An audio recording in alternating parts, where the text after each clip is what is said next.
voice of God tells me yes. Thank you, Karen. And thank you so much to the Modern Craft Guild for hosting us tonight. This is such a cool crew. Hey, everyone. I'm super glad you're here. Hey, Virginia. We see you, girl. So first of all, I just want to honor and say happy Pride. I'm wearing my big gay crocheted pride sweater just for y'all. Okay, so fellow queers, it's our month. Whoop whoop. I'm going to introduce you to all the panelists, give you a little background on each of them, and then we will roll into this evening's discussion. So yay for us. I'm going to start in alphabetical order. First names: Lisa Woolfork. Lisa is the founder and convener of Black Women Stitch, the sewing group where Black Lives Matter. She's also the host and producer of Stitch Please, a weekly audio podcast centering Black women, girls, and femmes in sewing. A fierce advocate for Black freedom, Lisa's creative life as a maker and intellectual work as an academic frequently cross paths on her journey of liberation. Welcome, Lisa. Next up, Mindy Tsonas Choi. Mindy, tech issue. Mindy's work is at the intersection of creativity, identity, belonging, and social justice. She's an artist, activist, and founder of the Be Seen Project, a grassroots initiative resourcing BIPOC artists, centering marginalized voices for cultural change. A Korean-American adoptee and queer intersectional feminist, she is also a lifelong devotee to the underdog. Side note, Mindy is co-conspirator in the creation of these panels and super fun to work with. Heart. All right, please meet Melissa Blunt. Melissa Blunt is a Detroit-born artist and licensed clinical psychologist. She creates textile art that explores the trauma of white supremacy, cultural and interpersonal violence. Through community sewing circles, she cultivates unique opportunities for people to bear witness to the unjust and violent loss of life in communities of color. Hey, Melissa. Melissa also just had some surgery and her voice is on the rebound. So I just give people a heads up on that one. Please meet Rachel Wallace. Rachel Wallace is a community-taught crafter, artist, and activist. Her work focuses on collaborative community quilting projects addressing issues of race and social justice. Past projects have included Gone But Not Forgotten, a memorial quilt for individuals killed by the Chicago Police Department, and Inheritance, Quilting Across Prison Walls, a project using quilts to help rebuild relationships divided by incarceration. She is currently the artist in residence at Project Nia. Please meet Virginia B. Johnson, who was born in the Philippines to a Filipina Chinese nurse and a career Navy Chief Petty Officer. They decided to raise their children in the United States when Virginia, the oldest of three, was ready to start kindergarten. They have lived all over the country, but never the Northeast, which is where Virginia eventually put down roots and has lived and created for the last 20 years. When not designing costumes, Virginia explores the intersection of feminism and craft. Virginia opened a fabric and fiber studio in Cambridge, Massachusetts called Gather Here. I am a huge fan. In 2011, where people can learn to sew, knit, crochet, embroider, and quilt. So, wow. How lucky are we? I'm thrilled to have you all here this evening. Thank you for your generosity of time, talents, and spirit to be here. This is the second in what we hope will be quarterly gatherings and are a way for us to bring forward some of the bigger challenges and questions that we as art activists and craftivists are grappling with, both within the movement and life in general, frankly. It's an opportunity to bring some thoughtful analysis, discussion, and critique to the work. Tonight, we're going to be discussing the very tricky intersections, if you will, of capitalism and craftivism. So as we know, capitalism is the economic system within which we live and operate. It is a construct based in theory, and it is deeply problematic for a majority of us living in that system, which is built on the foundation of exploitation and oppression, which is compounding rapidly. So how do you live within a system and actively work to dismantle and reimagine it while doing things like paying your bills and eating, for example? So very important. There's no easy answers.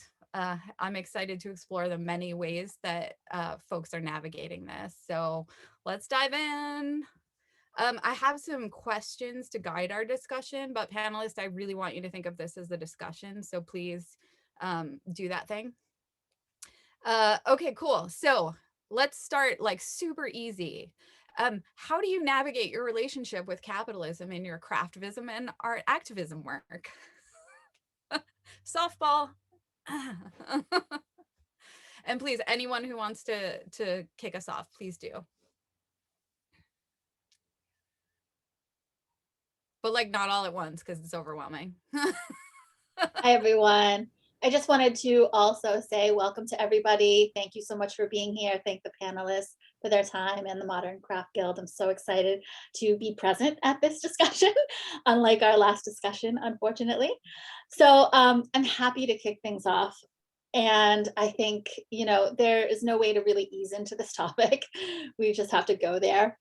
And for me, in terms of living in a system of capitalism at the intersection of craftivism, it's really about interrupting systems, interrupting thought processes and beliefs and ideas that really create how we function and move and really uphold the system. It really is about, for me, and everything I create, whether it's, a tangible object or a community or an offering, really about trying to deconstruct the beliefs that uphold the systems. So specifically like, the idea that things have to have monetary worth, or the idea that only objects have to have value, right?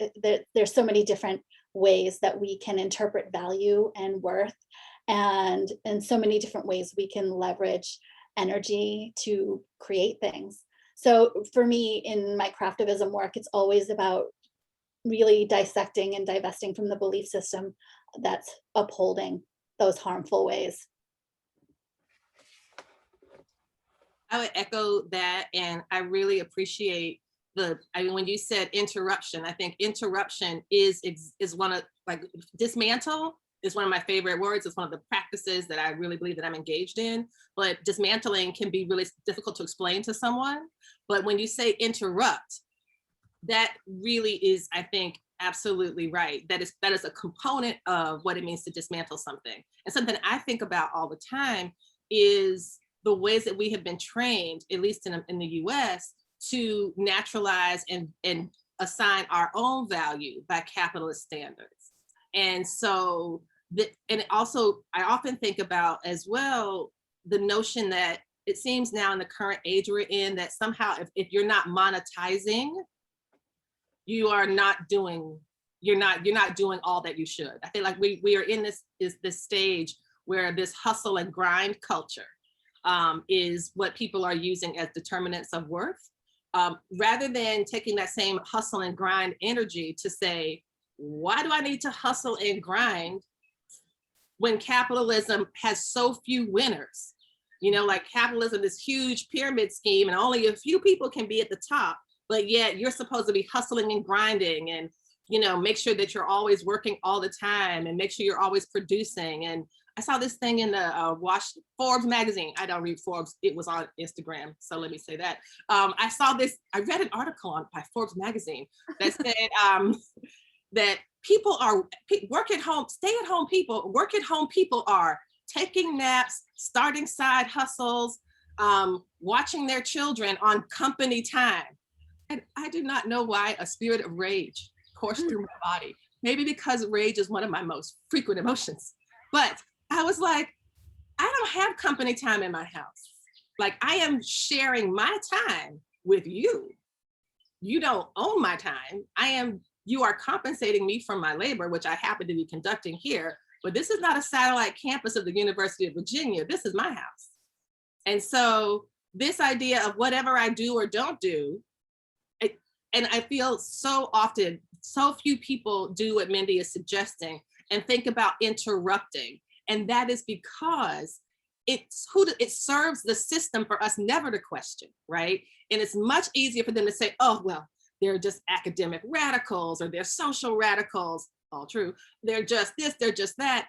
They're lazy. They're not trying hard enough. They're making excuses, my favorite, or recent things like interview question. Someone said they were at an interview, and the interviewer asked them what kind of hobbies or skills did they gain during the quarantine or during pandemic. And I'm like, well, I kept breathing. And let me tell you, that was not always easy, you know, but it's like, no, I didn't learn to, you know, herd goats or do anything particularly mean. I haven't learned to tat yet, for example.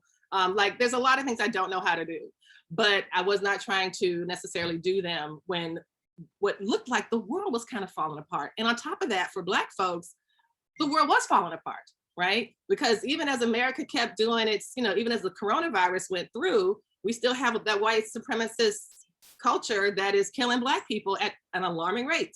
So it's this compounded nature of trauma and making us think about how capitalism thrives on that. Capitalism requires inequity. Capitalism requires people to fail and be left out. And as part of that interruption, like through the lens of craftivism, we can pull people together and get people to think in conscious and deliberate ways. That I think is a vital interruption. I totally, oh, sorry, Rachel, sorry. I was just gonna say, I super excited about everything Mindy and Lisa just said. And I think for me, it's really hard to participate in this conversation because I own a store. I am part of the system. Now, what and how do I navigate that? And I often talk about how I entered being a business owner and run my business through transparency, because that's the only way I can make myself feel okay about being part of the system. And Shannon said something about like, we have to pay our bills and we have to feed ourselves. So I think about that too. I have to pay bills, I have to feed myself. During the pandemic, people still want rent. They still wanted my Wi-Fi payment. They still wanted me to pay the electric bill. And the team that is part of the business also needs to feed themselves and pay their rent. There are people knocking on their doors. And so being transparent with the greater community, with the consumer, is part of my craftivist practice. Also being transparent about when I am physically unable to craft because I am tired. I am worn out. I am worn out from the fact that last year made me step up and find ways to succeed, to function as a business owner, to fill in the gaps created by a failed state, by government not stepping up for systems that are in place for us to fail. Like you have to make your masks yourself. You have to engage the community to make the masks for the healthcare workers. They're like, we didn't make them in, we didn't even bring them in. We can't even bring in manufactured ones. And all of that happens in a way to also place this level of guilt. So I'm carrying the guilt of being a business owner and the guilt of selling things, which is horrible, but also necessary. And if we don't, as a community and as my majority woman run business, step up and give our time, oh my gosh, to have people be like, oh, you wanted us to pay you? Why would we pay for that? So it's constantly a double-edged sword. And as a business owner and as somebody who practices craft in my life and talks about craft in my business, being transparent about that struggle is key to me finding a way to navigate capitalism. So that's all. Yeah, I really hear a lot of what all of you say, but especially for me as a working artist, right? I'm wearing several hats that overlap with a lot of your hats, right? So I make this like capital A art that is unsellable, honestly. I mean, it's unsellable because nobody wants very large, very sad quilts, but mostly it's unsellable because it's collaborations with communities. It doesn't belong to me. Like I couldn't sell that and profit on it because I'm not the only person who made it, right? So I'm doing that, but then I also am like doing commission, you know, making quilts on commissions, doing sewing for local designers. I work at a fabric store, right? Which is super progressive and owned by a really, you know, the owner has great values. I love working there. But for me, it's really important to say, like, this is community organizing. This is community building. This is me sharing my skills with people. This I don't want to monetize. I don't want to sell it. This is like me teaching quilting in a quilt shop, and I should be paid a living wage for that. But to like not try and do my activism as my day job, and also to not feel like I have to monetize all of my knowledge and skills, right? Like I really want to be able to, like, everything I know was taught to me mostly by women in my community, right? Like who were not being paid to teach me those lessons.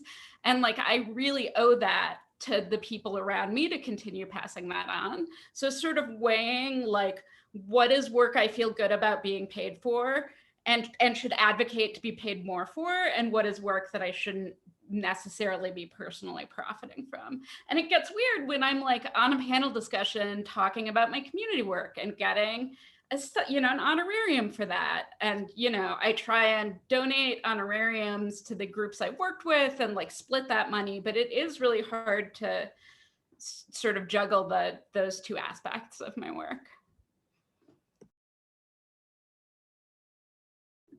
Yeah, I agree with everyone and what they've said. But one of the things that's been interesting as a Black artist during this time is the idea of people now discovering who you are, and then wanting you to come and talk and be a part of their awareness, and we're on trend with Black Lives Matter and all that kind of thing. And so it's made me really think, because I used to do a lot of talks and wouldn't charge anything. And I would be asked to do a lot of talks and not be paid anything. And so now I'm just like, okay, you're going to pay me. You're going to pay me. We're part of this system. And until it's dismantled, I want my money. But then the other part of it is, like with Rachel, I do a lot of community work too. So if I have a community quilt, I think about who's buying that quilt. Where will that quilt live? And then where will that money that is generated by community practice and effort, where will that money go? So I have pieces that I do that are for sale, but my community stuff, that is sold in the hopes of giving that money back to the community.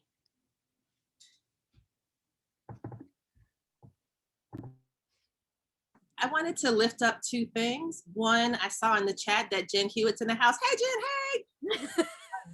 And she was saying that commerce and capitalism are not mutually exclusive. And I think that that's important to note, right? I think that when you said, Virginia, that you are an agent of capitalism because you own a store, we are all agents of capitalism. Mm-hmm. All of us are participating in this system. All of us, those of us who are working for wages, those of us who are not working for wages. So I wouldn't say like, well, no one is exempt. You know, I'm always like, I have two very smart children. And I remember one day I was like, look, you have to stop with the fast fashion. It's unethical. It uses too much resources, it blah, blah, blah. And I said, you know what, I bet it's made by exploited children somewhere in the world. And I don't see why you would want to wear clothes why would you do that? And he says to me, who do you think makes your fabric? And then I was like, go to your room until you have changed your way of thinking to coincide with mine. Out. But also, so I'm just saying that we are all implicated, and we, those of us who are being deliberate and intentional are trying to think our way through it. So I think it's worth, I think transparency, ethical practices, and something I don't have I have a podcast, but I don't have sponsors. I don't really do sponsors. I haven't yet found one that's really aligned with the values that I have. But if I do, I have already created, what do they call it? Like a sheet of prices. And what I decided to do was, how much do I spend? Because this is usually made with, free 99. Like many nonprofit founders, I am the founder and secretary and treasurer and bank. But no, I have some great partners, some grants that I've gotten. But my point was, it's like I start at one rate. This is how much I think you should give, and then I said, okay, I'm going to add an equity multiplier. So here's my rate for Black-owned businesses. Here's my rate for white-led businesses, and here's my rate for corporations. And all of these things have different monetary value based on positionality, because I need to, if I'm going to do sponsors, whatever, or ads, I need to pay people to do things. So I need to get that money, but I don't need to get as much money from some, Black woman just starting out in a fabric business than I would for some corporation that has a huge budget. You know what I'm saying? So that, to me, I'm not going to say that I think capitalism can be, like, is an ethical way to do it, or that, but I think that there are better, less violent, less damaging ways. And I think that that could also be seen as a form of interruption, and as well as the transparency that you mentioned, Virginia. Brilliant. That leads us really nicely into the next question that I had. It's like, you're helping me here, so thanks. Like, for all this conversation, like, how do you see capitalism functioning in oppressive ways within capitalism? Like, where's the problematic shit? And how do we, address that and solve for that?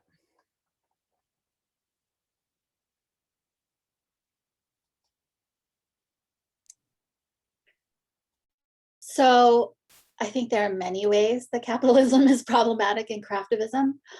And I think we have to take a critical look and always be, really sincere in our analysis about who our craftivism is benefiting, who is being centered, and who is being, the beneficiary of whatever capital is being generated from our craftivism. And the capital can be social, and that intersection of social capital and monetary capital is a really important intersection to also consider. And I think there's so many projects, organizations, classes that, if you really peeled back the layers to look and see who was benefiting and who was getting paid and who was actually centered in the work, it would not be aligned with actual activism. Yeah, I always feel like my craftivism, like, tale of woe. I often think about the penguin sweaters. So there was this oil spill on an island off of either Australia or New Zealand, like 15 years ago. And a lot of penguins who lived there were implicated or, injured by it. So somebody put a call out for people to knit sweaters for the penguins to protect them from the oil. And sweaters were not a good thing to put on penguins. Like, it's upsetting, it holds the oil in closer to them. It was not a solution to the problem. But B, this is still going, I've been sent it like a million times, at least twice a year. Somebody sends me the meme about the penguin sweaters and how I should be knitting penguins for sweaters for penguins. And people are still sending, they get like thousands and thousands of sweaters every year that were not useful in the first point. And then even if they had been useful, that time has passed, right? And so I think, this question of like, how much money is being spent, what resources are being used? Could those resources be used better? A lot of times, and I understand this, right? Like, I have more time than money. I make things. A lot of times I'm like, how can I make something that will make me feel better about this bad thing that happened? But oftentimes sending money is so much more useful than making things, and cuts out a lot of steps. So I think about that a lot, especially around craftivism, about people going and, buying a ton of new fabric, spending a lot on shipping, and shipping somewhere where it's not needed and won't be helpful necessarily. No penguin sweaters.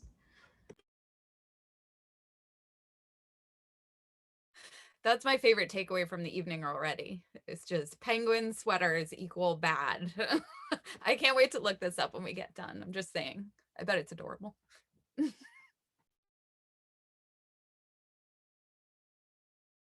Sorry, other folks want to share? I think, yeah, everything that's been said is just so on point. And capitalism, yeah, it's hard to pin down how awful capitalism is. But I think last summer it dawned on me how if we work as a community and really work to lift up an issue, how that kind of awareness can create powerful change across corporations.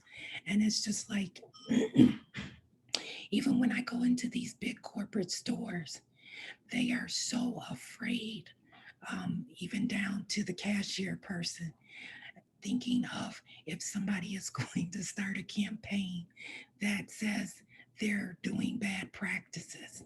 Like, it is a very real thing.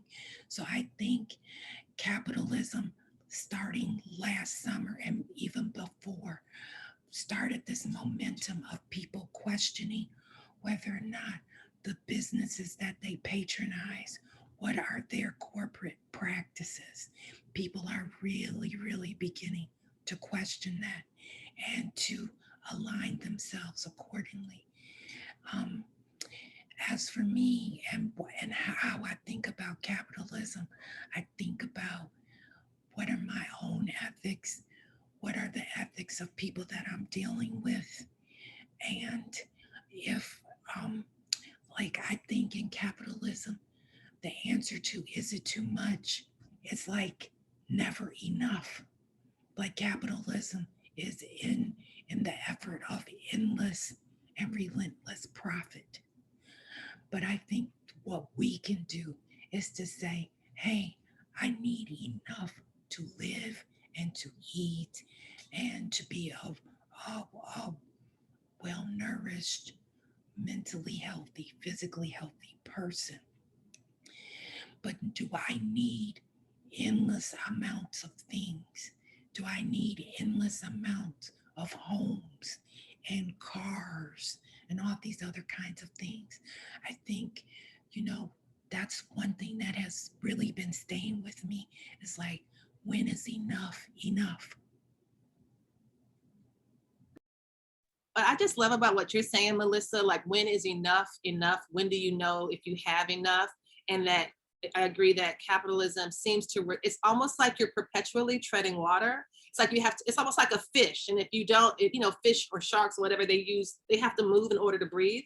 And it feels like that capitalism requires this constant process of extraction and depletion for some people.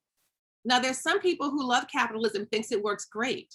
And those folks who don't understand why, someone in the chat was saying, I don't understand why you all are thinking capitalism is bad. And I'm thinking, I'm understanding how come you thought here thinking we would not think that.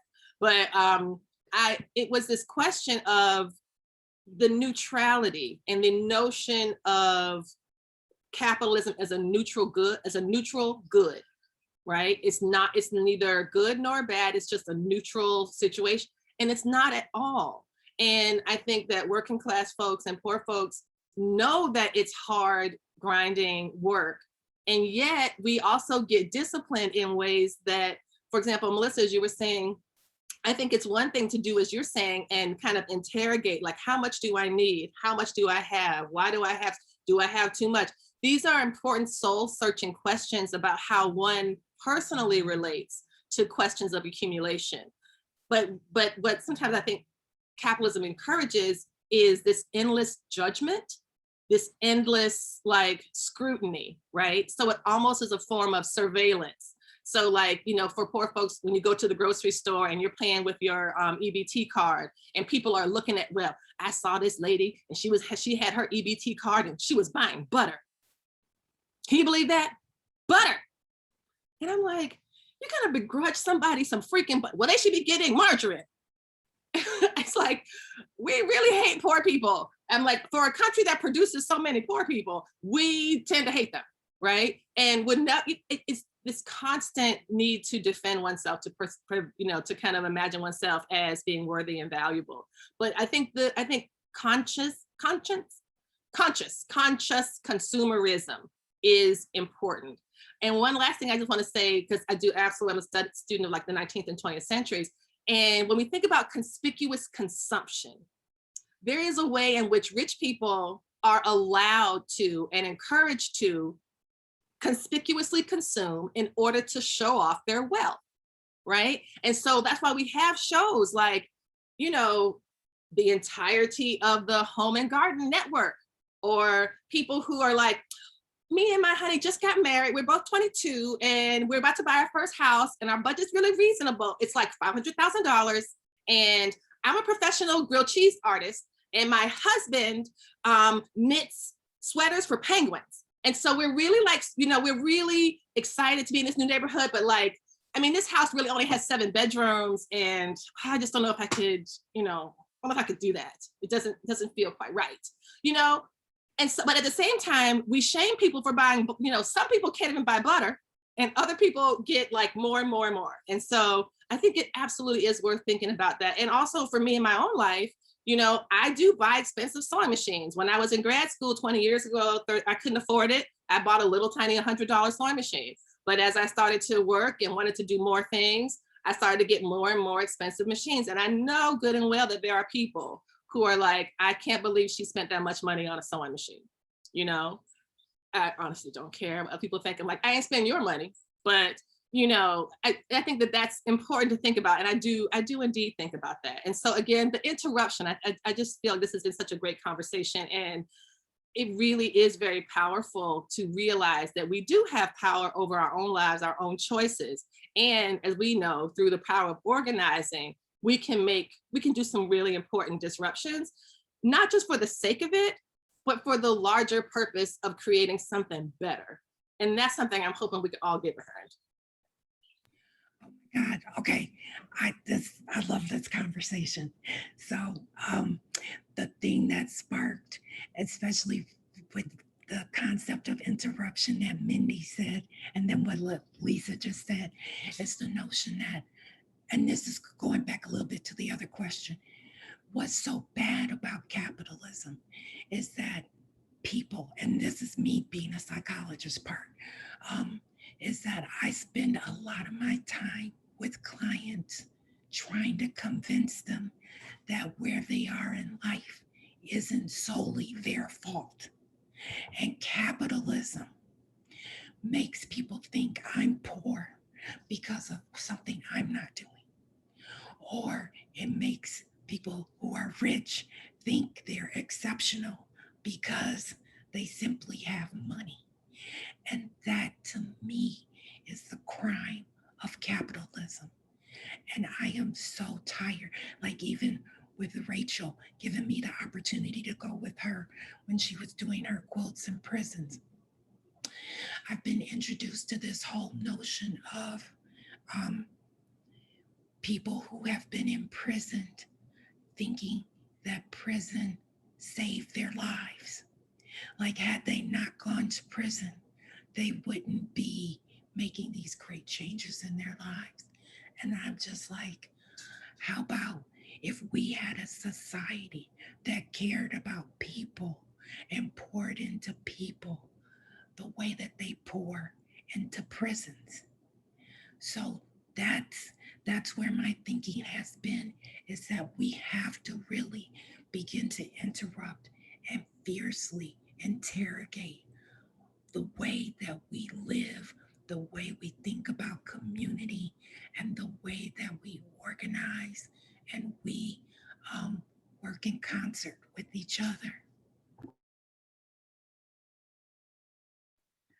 Well, dang it, Melissa. I was going to say something like just about not judging what people use for craft, but then you brought in the prison industrial system, and I feel like whatever I'm going to say is just not that interesting. But I was like, but what I did want to say is like an ongoing conversation that has been happening, especially just in craft without activism. And that is this question about what we use to craft with, and this like silent judgment, and sometimes not so silent judgment about the materials people invest in, and what we revere, what we celebrate, that is created by others. And this is true for quilt shows and charitable work, and this questioning about what are your resources and are you using your resources? And that is like a conversation that's ongoing. It's like, and gets batted back and forth. And I think that's also part of the danger of capitalism with a capital C, in how we craft and how we encourage other people to take up craft and using craft as a form of activism. Like, just to tie into this idea of like, we started making face masks and collecting face masks for prisons in Massachusetts because they didn't have, no one was gonna buy them. So like working with some nonprofits, they were very specific. The only way your mask is going to get used and be accepted is it has to be a solid neutral color. Now, it is not my place to like push against that and say, well, why can't prisoners have bright and cheerful colors? Why can't prisoners have pattern? What my job is as somebody collecting and participating in this community is to get people to make those masks, make sure the masks don't have pockets. They're doing all the things that the prison complexes asks, so that we can provide a safety, because once again, community filling that void. And then having, as the adult in the room, having to have these conversations with makers who are like, well, this is a subtle print. And I'm like, no. We just need to use solid cotton, and we have to use black or white elastic. And that's just what we need to do. And we just need to follow the rules. This time, please follow the rules. And so it's like this ongoing give and take and pull and push. And as we try to find our way and navigate our way into what's always got to be a little sticky. But anyway, like the judgment when it comes to what people make with is like something that I find uncomfortable and something that I often want to be challenging.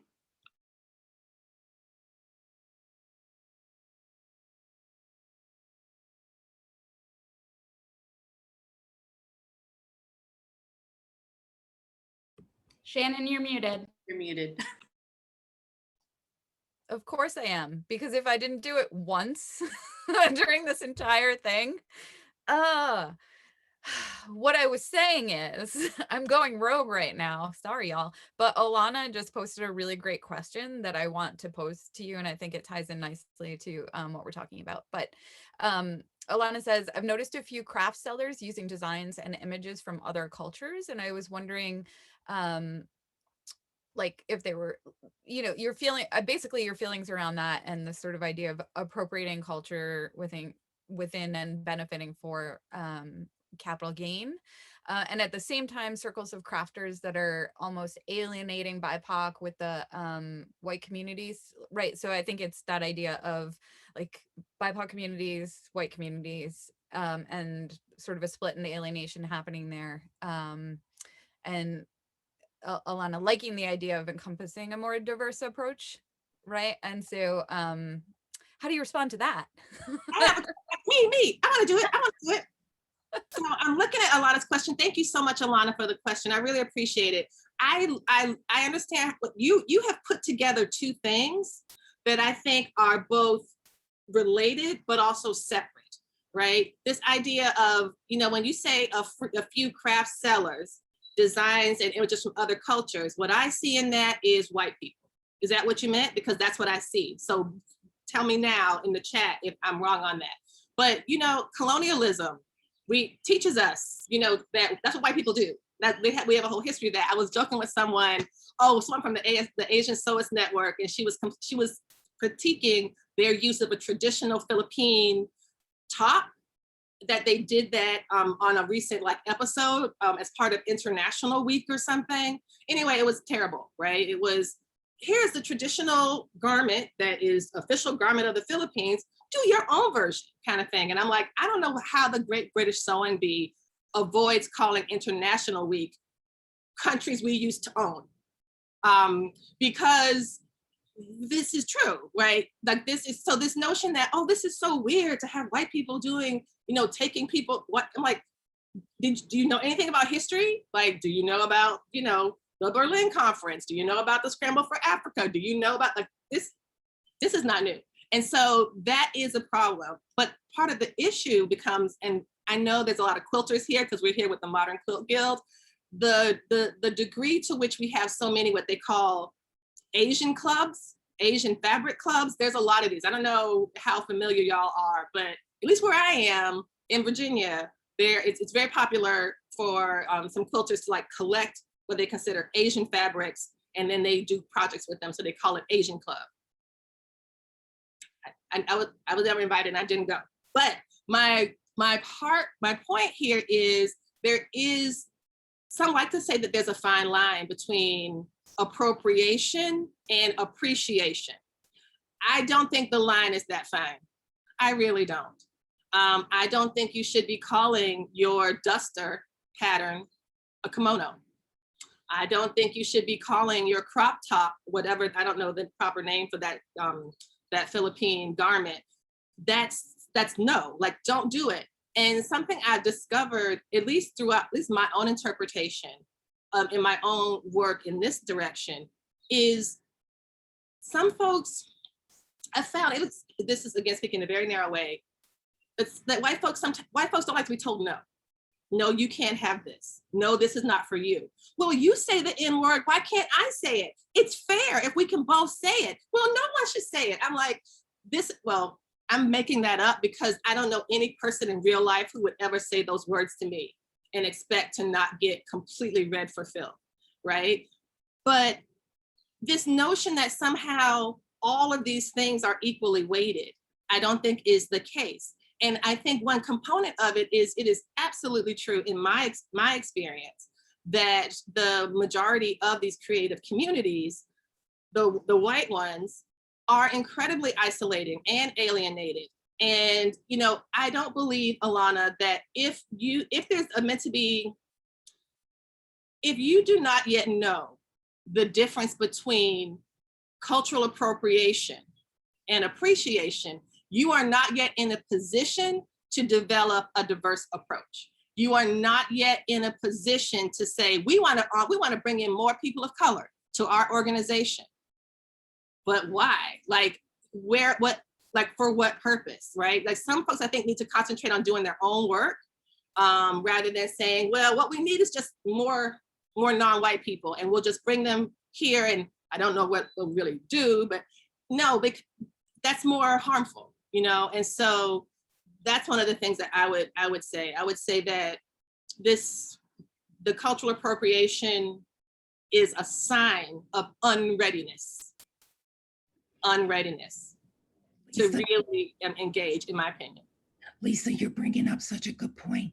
And I think it's another intersection that we're, you know, moving into is the intersection, or maybe just the parallelism, I don't know, of white supremacy and capitalism and sexism and white supremacy. I mean, just before I came down here, I was channel surfing and came upon, this is the finale night for the Kardashians. And so they have culturally appropriated Black women's asses and lips, right? And have made billions of dollars. So I'm just like, you can't have capitalism without racism, without sexism, without Islamophobia, transphobia. Like, it's all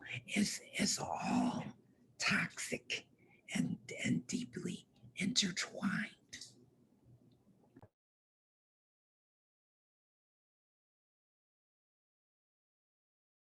just to tie into something Lisa just said about like Asian Fabric Club, as the buyer for our store, it like sometimes the responsibility is overwhelming because you're going through collections of fabric from all the major fabric manufacturers, and you go, wait a second, did you just call this blue fabric with a white print sashiko? It's a print that you've taken the stitch work of another culture and you made it as a print to replicate it, and you actually didn't credit anybody from the culture in which you are making this fabric. And so you're gonna sell it in volume. So I'm gonna write you an email. I'm not gonna order your fabric and say, you know, this is cultural appropriation. And it's not even good cultural appropriation because it's not stitched. And so like that happens.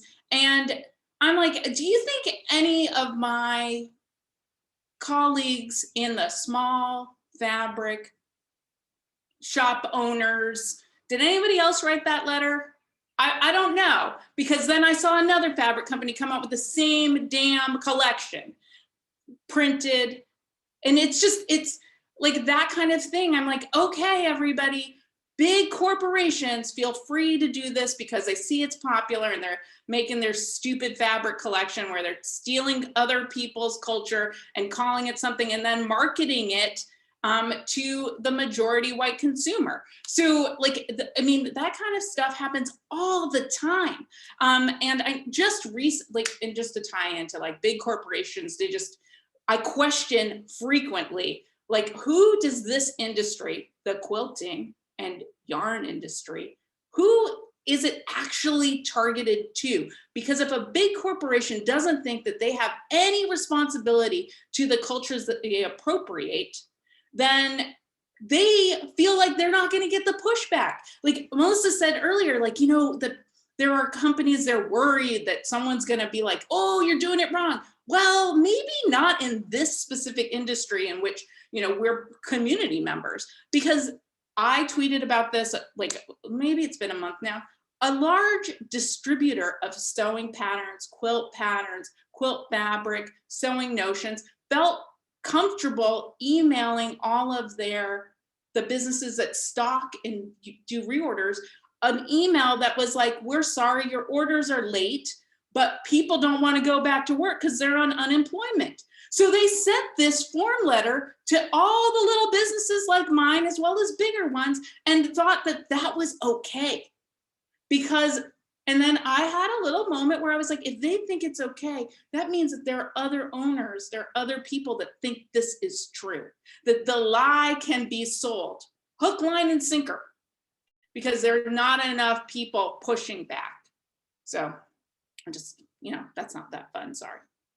No, I love it. I love it. And it's so funny. I saw a meme very similar, and one of my Facebook friends from high school or something posted, and I was like, he's always on some bullshit, you know, basically is what I said. But to hear you say that, because I was just like, no, because that for me, it goes back to these same tropes about like, you know, the Misogynoir, which Misogynoir is a unique form of anti-Black racism that's specifically for Black women. So that there's a certain ways in which Black women in particular have a localized form of you know, oppression. And Misogynoir, you know, led, you know, to, you know, from back in the 80s, like welfare queen and da-da-da-da-da. I do not know how, you can tell people that are saying this have never been on unemployment. People who are saying this have never had to worry about where that next check was going to come from.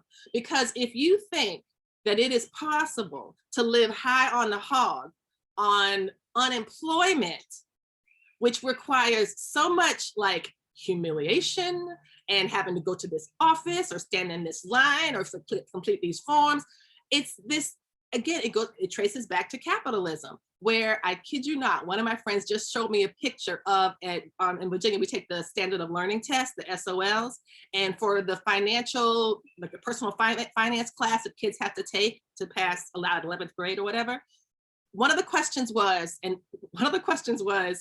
Your income is based on your education, skills, and personal choices. And then it was true or false. And guess what the right answer was, according to the test?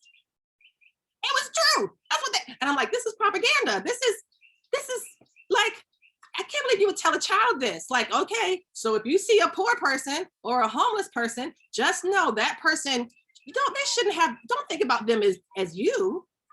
Think about those people who made bad choices. It's so violent. It's so violent. And yet we defend it all the time, and we participate in it. And that's what I love, again, going back to the interruption. And for you, Virginia, to like write back and say, wait a minute, like, what are you, it reminds me of these folks, these small businesses, when they were required to pay a living wage. And no, this was corporate. This was like a McDonald's or something. And there was a sign on the door that said, we will no longer be giving free water. We now charge 25 cents for water because we have to pay our employees more. It's something like that. Like, everything in here costs more than you thought. It's just like, the scarcity model that capitalism requires is something that many of us internalize. And it helps us to regulate ourselves and each other. And if we don't interrupt it, we won't get free. We won't get to I'm doing my best to get free regardless. But as a mass, it's going to require asking these questions. And I don't think it's like, we got to ask the tough question, but it's just not tough. That's not a hard question, It's a pretty easy question. Thank you. Y'all, I don't know how, time doesn't make any sense, but we're running low on it apparently. But so Virginia, you just shared an example of one of the ways that you're disrupting, a simple act, right? Like speaking up and saying, which is part of your craftivism. I'm interested in can we share examples of ways that you all are disrupting or interrupting, or that you've seen other people doing it, just to like have a few tangibles, even though, we've talked about them throughout, to just really hone in and give some folks a few tangibles and examples to work off of before we offer them our final questions for them. I think part of deconstructing capitalism is building new social contracts with new beliefs. So one of the ways that I'm really trying to do that is trying to divest from hierarchy, because capitalism requires a hierarchy. Someone needs to sit at the top and have the most. And so, in anything that I offer, I'm really trying to think of ways to really create a new social contract where we can show up with the resources that we have.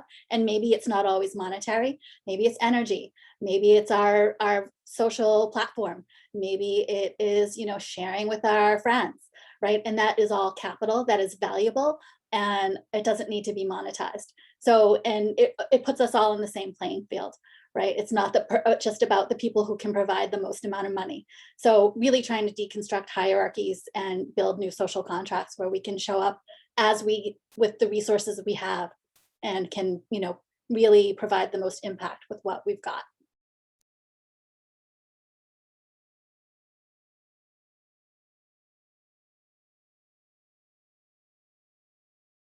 I feel like one of the things I like to do as part of the interrupting is sort of ask questions about labor and work, like who's doing it and how they're getting compensated. It's funny, working in a fabric store especially, people are like, oh, is that handmade? And you're like, funny thing, all clothing is handmade. Somebody's hands made all of this clothing, right? So like, how can we use the transformative power of making things for ourselves as a tool to change the way we think about other people who make things for us? And at the same time, challenging ourselves to know that, like, I love some of the things you've been saying, Mindy, about valuing things not just monetarily, right? So recognizing labor and valuing labor doesn't have to mean paying money for everything, but also like being aware of whose labor is valuable, is considered valuable, who's getting paid for what, who's getting recognized for what. And it touches like every aspect of making and living.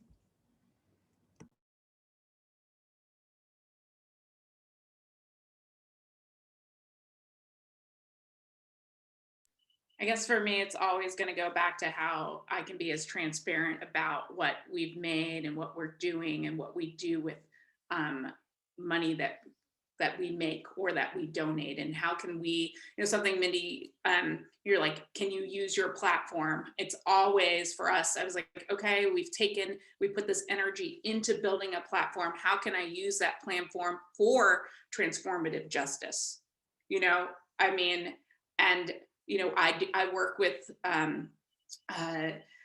web design groups, and they, give me feedback on my messaging and how I'm utilizing our newsletter and how and how does that make the business money? And my pushback to them is always, but how do I make change? And those things do go hand in hand, and constantly just going back to this idea of being transparent about what that means. And sometimes just saying today's newsletter, this month's newsletter is not about making money. It's about highlighting, using this platform to engage people in different ways. And then I think the other thing that for me is finding other businesses as a business owner that are also doing things that I think create radical change. And I look at East Fork Pottery, and it's something that I think about their company all the time. I was like, they did this whole thing in 2020 about second sales. And instead of just having a big sale, they asked people to donate to specific nonprofits in their community, and then you could get the second, because they thought it was important for people to actually engage in the nonprofit, think about what money they were giving and what that money could do. So I'm always looking for those connections too. Virginia, I just want to say too, I think you do a really great job as a company uplifting brands and products of BIPOC businesses too, which I think is really important to think about building wealth and capital for marginalized companies, artists, makers, and businesses. Thank you, Mindy. It's just really important to me. And I'm super excited to be here today with Melissa, who I've never met, but whose work I have engaged with online, and that's so important, because if we don't do that for one another, then we stop doing the things we're passionate about, because we aren't getting to be part and engaged in one another's work.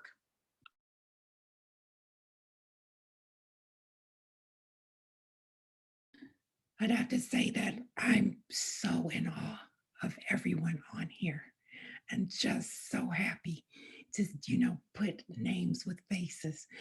But one of the things that I think about is when people build awareness, they begin to think, oh, I got to go and create this thing. And so what I would encourage people to do is, if you're suddenly conscious about struggle in marginalized communities, do your homework and see who's already doing the work. Focus on those people and support them and give money to them. You don't have to recreate the wheel. You don't have to go and you get the attention.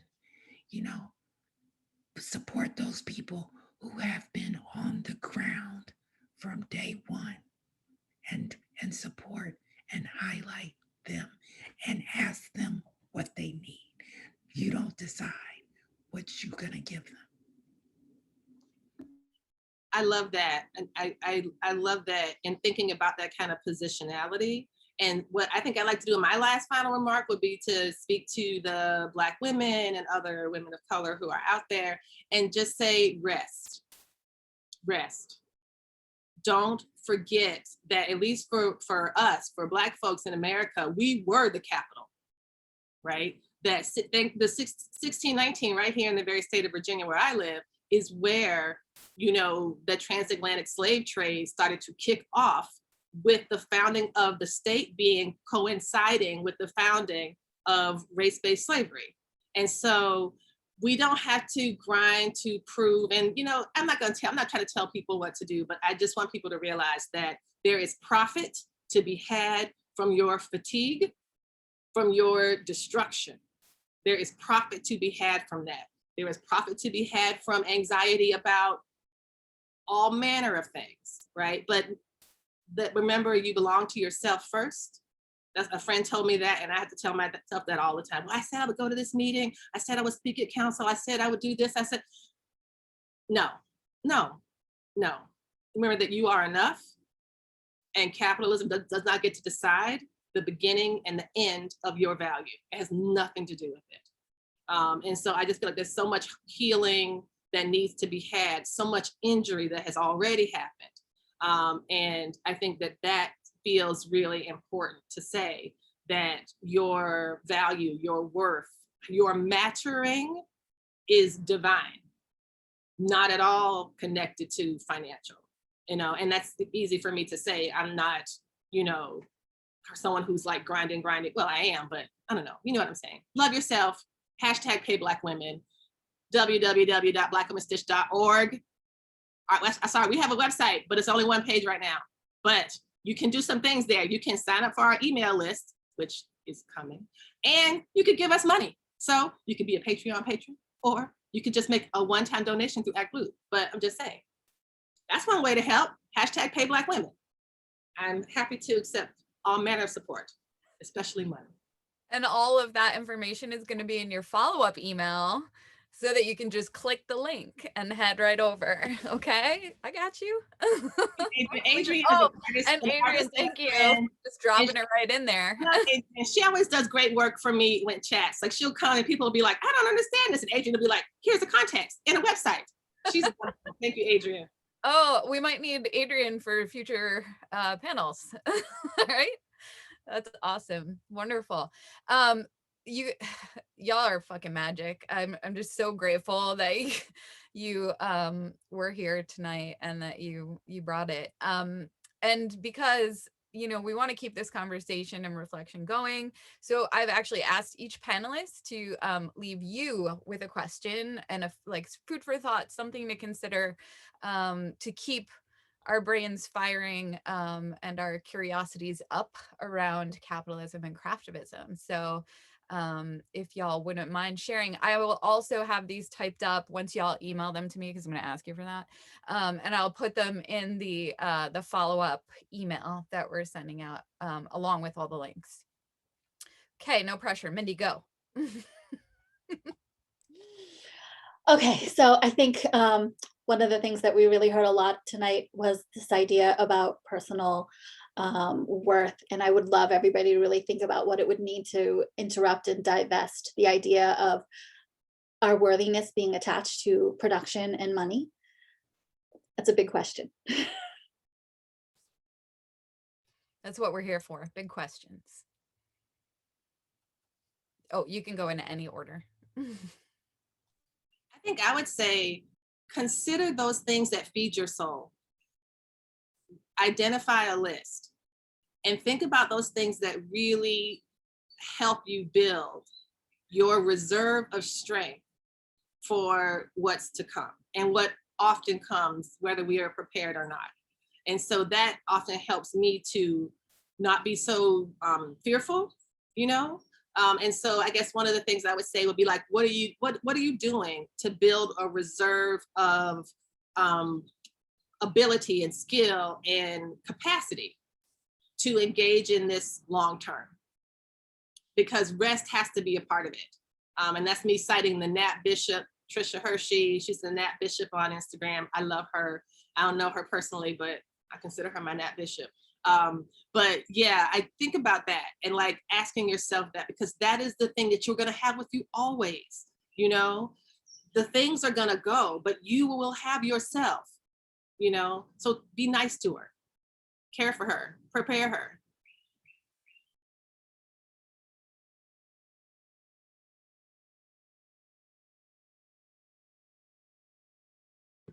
My question was just, to ask everyone to think about how they value the labor of people in their lives and in their communities, and what labor isn't necessarily being held up or recognized as work. So whether that's care work or homework or women's work, but also the work of explaining racism to you, or, giving you context and history and movements. and just really thinking about how we can recognize some of this work that's so vital to making sure our lives happen.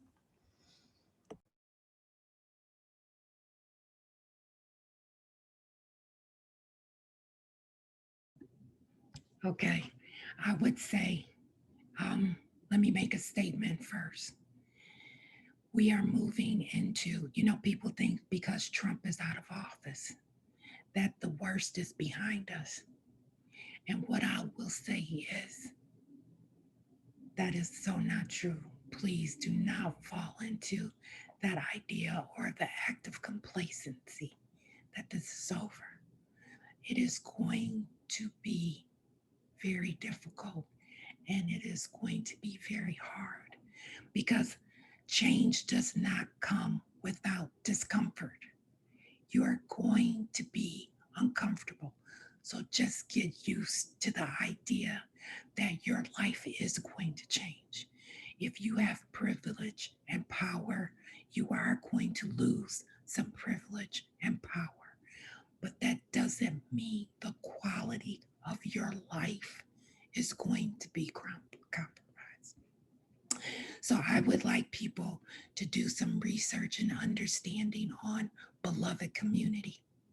I heard this said in 2014 at an MLK Day sermon, where Martin Luther King's concept of beloved community was given.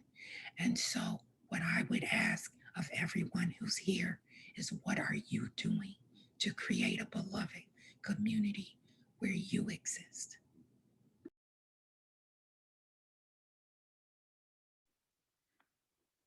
Okay, so I am the last question. I guess I was like, I went in alphabetical order, and I was like, I'm the last letter of this alphabet. I guess my question that I would love if people just took some time to sit with is, are you a craftivist? Is what you do really part of an active movement for change? How are you actively participating in change? It's not about, are you producing activism, but how are you part of this long line of activism? We are just a blip. Every little thing that we have done even in the last 8 years of our lives, is just a blip in the longer journey. And I say this often to people when I'm frustrated and I'm tired. And Lisa, thank you so much for talking about rest and care. But people say all the time, it's sprint, it's a marathon, but marathons have endings. There is a measured distance. Like when we talked about about the pandemic and what it meant to be part of this race. Well, there's an end. When you run a marathon, you got to get to a certain mile. And unfortunately, dismantling racism and misogyny and dismantling capitalism as it stands, finding something different, has no end. We're just part of the journey. So when you make, how are you part of that journey, and how are you building on that story? And that is the question I have, and it's a question I ask myself all the time, and it's a question that I have for all of you who took time out of today, out of your busyness, to be a part of that conversation. Yes. Panelists, thank you all for being part of my beloved community, and for being present here tonight, and for everyone who tuned in. Like, you are taking action by being here and by participating and by listening and learning and taking this conversation outside of this 1 hour and keeping this conversation going in your communities. And so deeply grateful for that. This event was recorded, so that will be available on YouTube next week. So when you do want to share it and, maybe use it as a mechanism for inspiring conversation within your various communities, it is available to you. as I said, Mindy and I have put these together, and we are planning on them being quarterly gatherings. And there's already been some deep requests for all of y'all coming back to keep talking about this. So we might be doing it again next quarter or next year. But who knows? And audience, as always, if you have ideas for topics or people that you think that should be a part of these conversations, like send them to me, send them to Mindy. We would, we would love to build what you want, because that's what matters to me, is like putting forth critical conversation around the topics that are most salient for all of us within the community. So we're done. We're gonna go rest now. Melissa, you go rest your voice. And know that y'all are amazing and beautiful, and I love you, and I'm grateful for you, and happy Pride. Yay! Look at my granny squares. This is like the one time I'm gonna get to wear it because it's so freaking hot. So I like turned on the air conditioner so that I could wear it for this. Oh, I adore you all. Thank you for being here. Thank you everyone for coming. And I look forward to the next one. Thanks, everyone. I really appreciate you being here. Thank you so much. And I'd love to Thanks, follow up. It's okay. Go ahead, Lisa. I'd love to follow up because I'm teaching a class in the spring called Sally Hemings University. And this is, Sally Hemings was an enslaved woman. Anyway, it's very, and she was an enslaved woman who had 6 of Thomas Jefferson's children. But I revised the course to be a community engaged learning, and I'm partnering with a local artist to offer the course through both have UVA students and community members create art, needle art, in reference to some of the readings and things that we're doing. And so Melissa, Rachel, all the folks who've been doing this kind of like, I would love to connect with you all, because I've been in a training for this all week, and none of them had, it was not a justice framework at all. It was much more of a deficit framework. And so I would love to talk to y'all about how I might pull this off, especially if there's, different funding opportunities and stuff, but I know like through different agencies. So I would love to connect. So let me know. Yay. Yay. This is great. Y'all are great. Thank you again to the Modern Craft Guild. Why am I having so much hard words? Yeah, we're done. I'm done. My words aren't coming out anymore. The Modern Quilt Guild for being so wonderful and for hosting us tonight. Thank you, Karen. Oh, this was awesome. It was fun to listen to. Thank you so much. I really enjoyed it. Yay, thanks. You guys are doing great work, and we appreciate it. And you will get an email from us with all of the follow-up, everybody. So stay tuned, and we'll see you at the next one. And you can grab the chat. Adrienne put all the questions in the chat. She wrote a summary. You're my hero. Okay, save chat. Yes, save chat. Save chat. Okay. Doing that now. Do you have the chat, Shannon? Oh, great. Yeah, I'll take the chat too, and then I'll get Brenna will get you the recording tomorrow. Amazing. Y'all are the best. Look at us, tech queens.